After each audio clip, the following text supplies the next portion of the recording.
வணக்கங்க. நல்லா இருக்கீங்களா? பரவலாகவே எல்லா பக்கமும் மழை பெஞ்சிருக்கு. இப்போ வானிலை அறிக்கையிலையும் மழை வரும் அப்படின்னு சொல்லியிருக்கிறாங்க. ஸோ இது மிகச் சரியான ஒரு நேரம். மரம் நடுதல், விதை விதைத்தல், இந்த மாதிரி பணிகளுக்காக.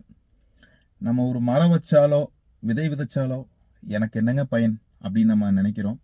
ஆனால் மரம் வைப்பதால், விதை விதைப்பதால் நமக்கு கிடைக்கும் நன்மைகள், நம்மை சார்ந்தவர்களுக்கு கிடைக்கும் நன்மைகள், அடுத்த முறையினருக்கு நம்ம என்ன செஞ்சோன்ற ஒன்று இருக்கு இல்லைங்களா? காசு பணம் சேர்த்திடலாம், அது ரொம்ப ஈஸியாக பண்ணிடலாம். ஆனால் நன்மையை சேர்க்க முடியாதுங்க.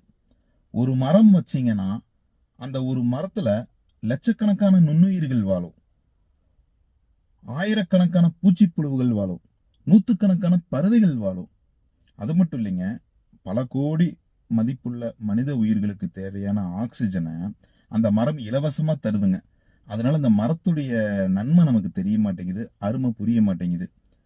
ஸோ முடிஞ்ச அளவுக்கு மரம் நடுவோம், விதை விதைப்போம். அடுத்த தலைமுறையினருக்கு மரம் நடுதல் குறித்த விழிப்புணர்வை ஏற்படுத்துவோம். நம்ம எவ்வளவோ நல்லது செய்கிறோம், நிறைய தான தர்மங்கள் செய்கிறோம், எல்லாம் பண்ணுறோம். நம்ம நாட்டுக்கு நம்ம என்ன பண்ணியிருக்கிறோம், நம்ம அடுத்த தலைமுறையினருக்கு என்ன பண்ணியிருக்கோன்ட்டு ஒன்று இருக்குதுங்க. என்ன பண்ணினாலும் கிடைக்காத ஒரு நன்மை இந்த மரம் நடுதல், விதை விதைத்தல் மூலயமா கண்டிப்பாக கிடைக்கும். நிச்சயமா அதனுடைய பலன், அனுபவிக்கக்கூடிய சந்தோஷம் எண்ணிலடங்கா சந்தோஷங்க.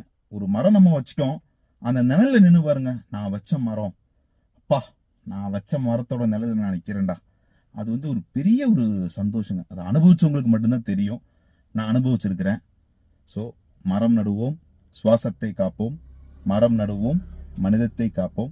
தினம் ஒரு மரம் நடுவோம். அடுத்த தலைமுறையினருக்கு மரம் நடுதல் குறித்த விழிப்புணர்வை ஏற்படுத்துவோம். நன்றி, வணக்கம்.